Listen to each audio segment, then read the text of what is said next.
Welcome to Western Trading Post TV. You know, each and every week here at the Post, it seems like we just get busier and busier. This week, we have had an incredible collection of old Western movie memorabilia come walking through the doors. Yes, I'm talking about like John Wayne, Roy Rogers, Gene Autry. Then we've had a collection of Kachinas come in that we will be learning about and following through the auction. We'll also be following some other cool items through the auction. Then we're heading out to pick up a substantial antique saddle collection and see how a veteran keeps his promise to a dear friend. So saddle up and enjoy the ride.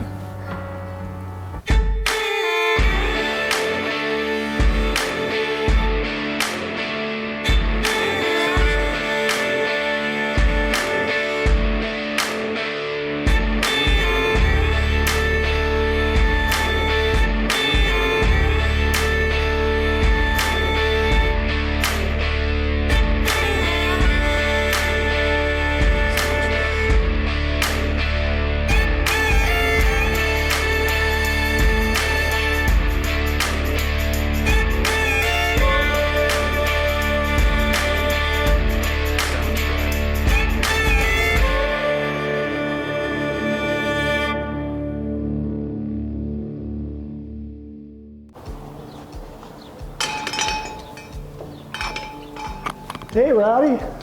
Mr. Larry, as I live and breathe. How you doing?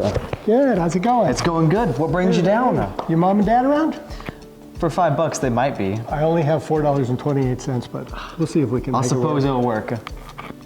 Wow, Larry, look at all this great movie memorabilia stuff you brought us. What are we doing here? This is awesome. I hope you guys like it. I thought it might be good for the auction and give some other people a chance to own some of this great stuff. Wow, you have some amazing pieces. Yeah, I've been collecting for a long time. I started collecting in 1979, right after John Wayne passed away. My wife took me into a store in Century City in Los Angeles, which is where we lived, and they sold movie posters and lobby cards. And I never knew you could buy them, you know.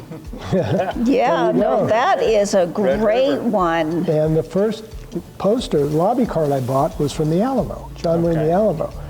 And lobby cards come in a set of 8, normally.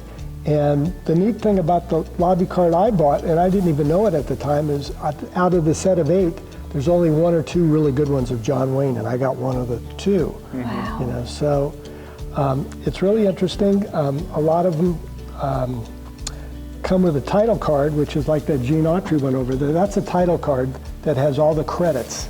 Now, when you first started collecting, did you realize what a great investment this was going to be?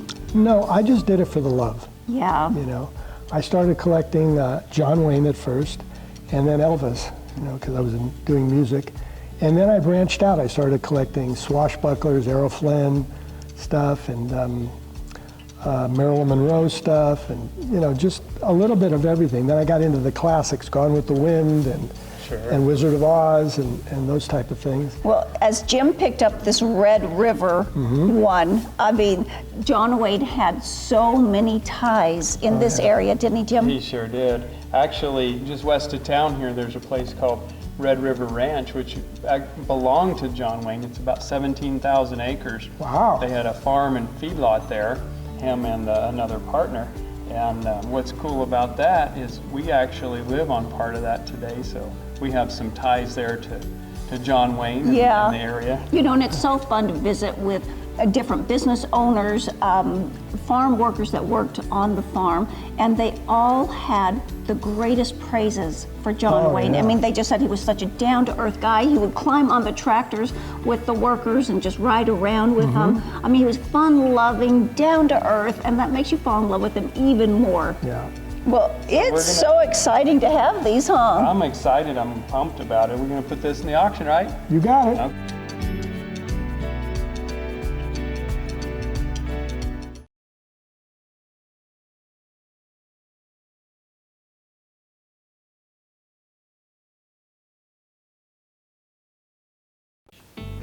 We are here on location with Don Zay.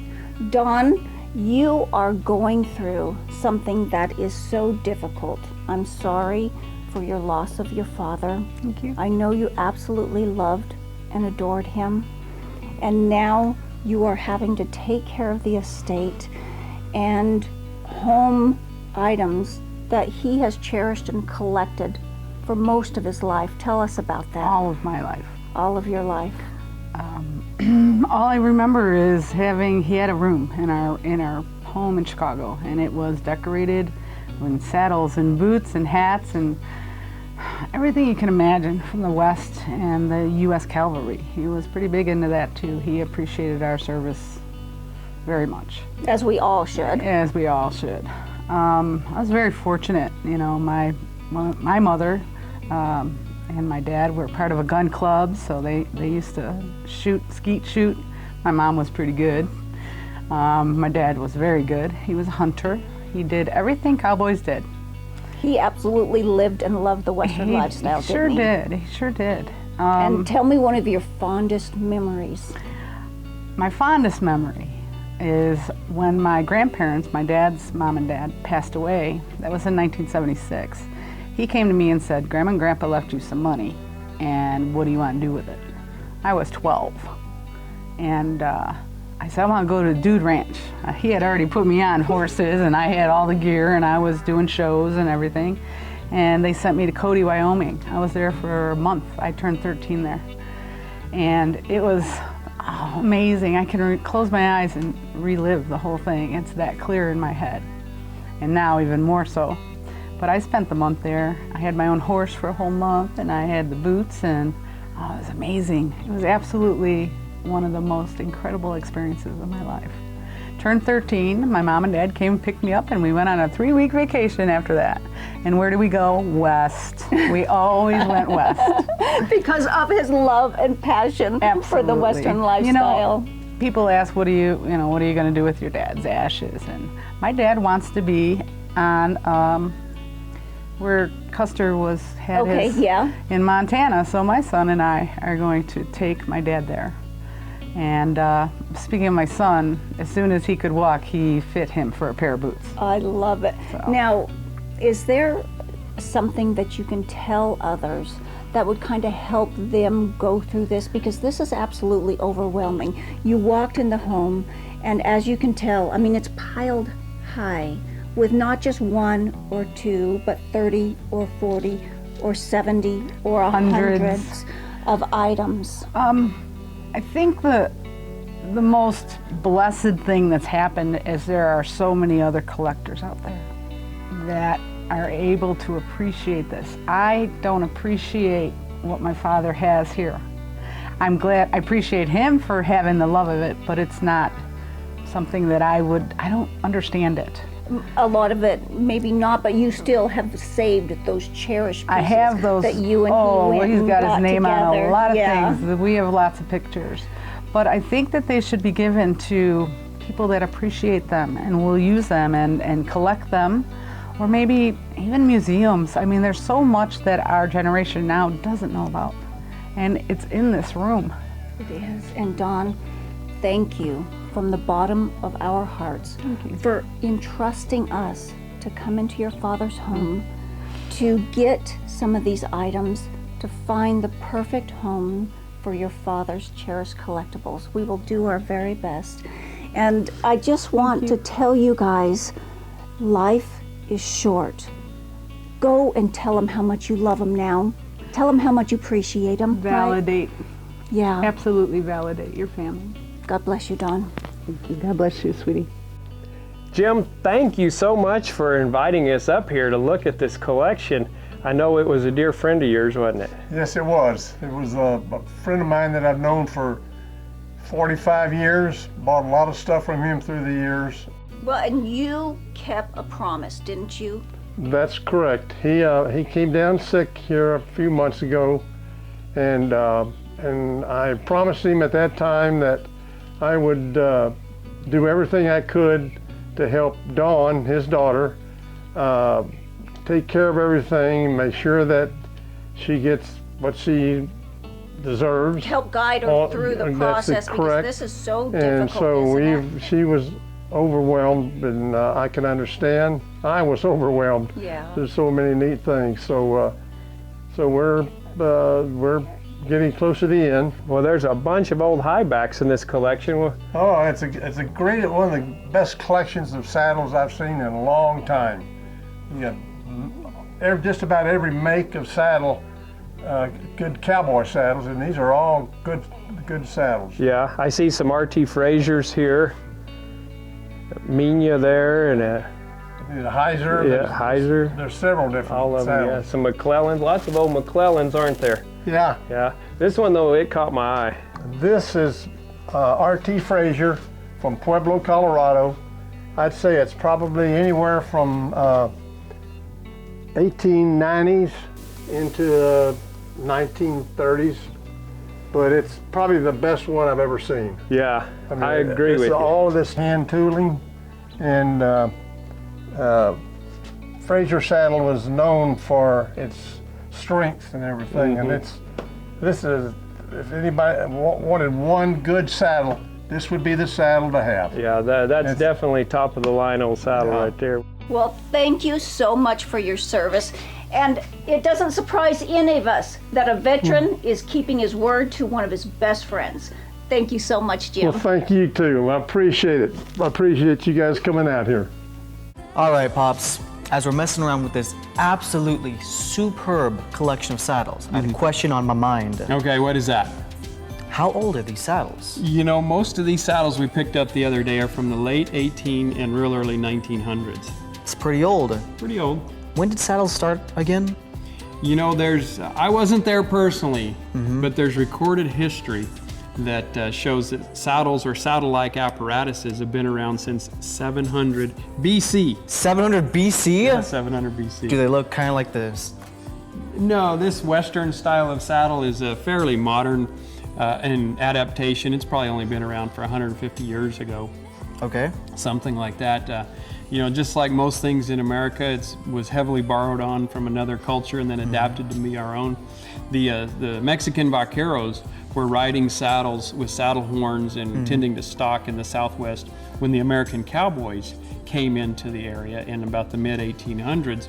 And you know, the cowboys, of course, took the Mexican vaqueros saddles and adapted them into their own thing. Before long, you had, you know, these good old high back saddles from the late 1800s, like what we see here.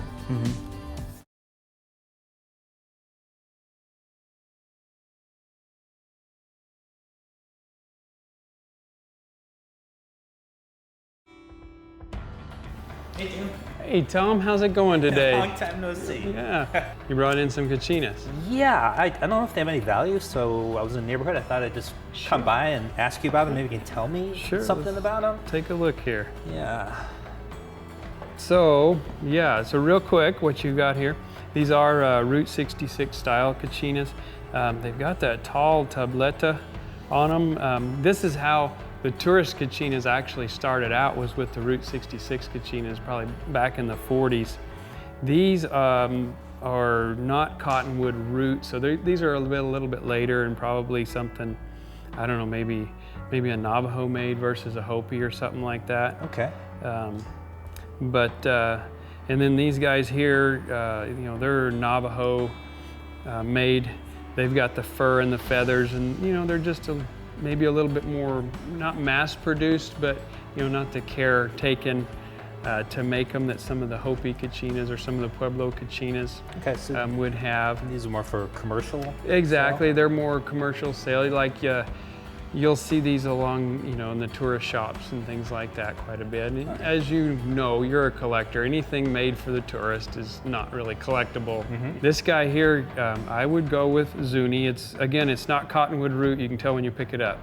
It's a heavier wood, probably a pine. Okay. And so definitely Zuni.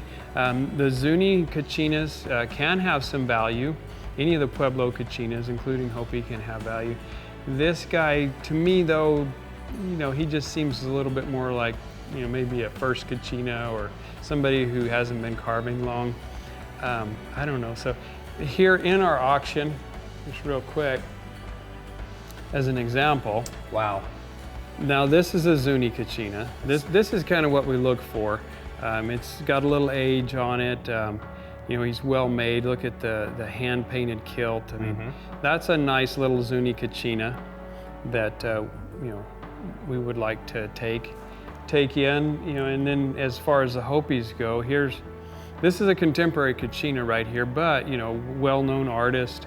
Everything is handmade. It's cottonwood root. Feel how light that is.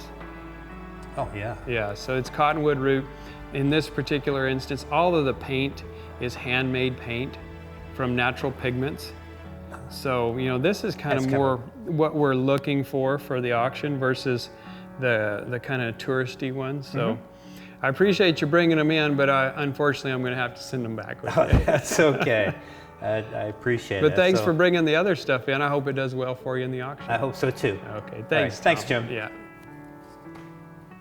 Here at Western Trading Post, we often get some old items come through our auctions, but these pre-Columbian statues take the cake. These guys date back to around the time of the birth of Jesus Christ. Yes, that's right around the year 0. These pre-Columbian statues would have been several hundred years old when the Spaniards arrived in what is now Mexico. I'm excited to see how they do in the auction. We are so excited about this month's auction. There are 10 spectacular squash blossom necklaces that we will be following through the auction. I mean, this is like total squash-a-rama going on. Look at this spectacular vintage sterling silver, coral, turquoise, and claw squash blossom necklace. I mean, it is like so cool, unique, and probably one of a kind. Then we will be following a couple of more that came through the doors from a third-generation collector. I mean, this is going to be such an exciting auction. You're watching Western Trading Post TV on the Cowboy Channel.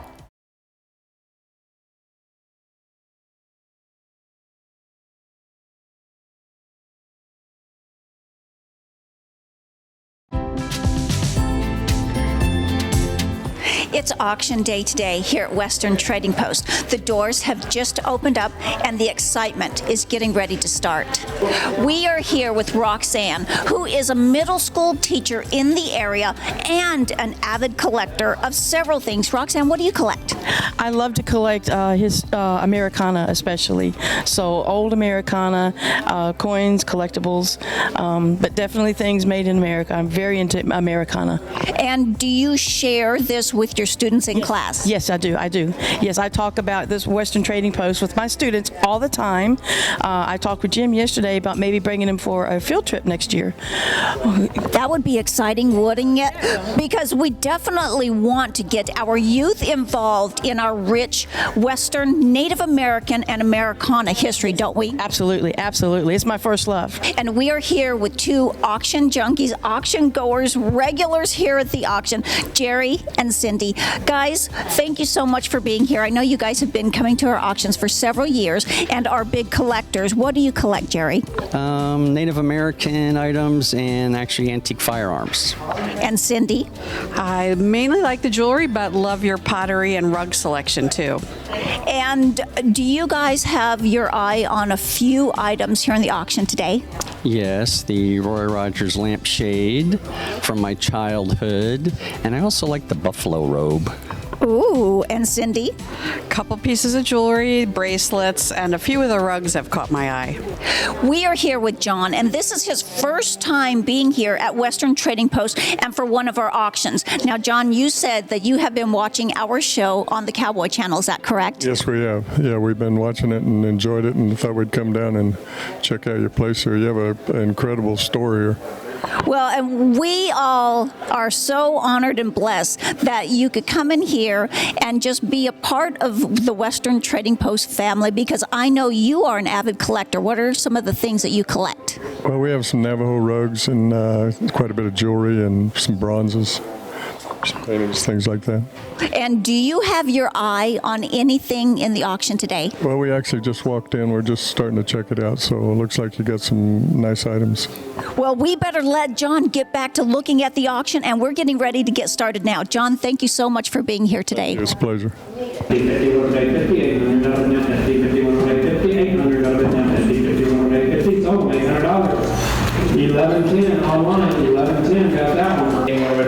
1,500, 1,400 got been 15, 15 would have been 1,500, 1,400 got been sold, $1,400, 1042, $1,400 to 1042. 50, 50 would have been 650, 600 got been 50, 50 would have been 650, 600 got been sold, $600 to number 1144, 1144 got that one.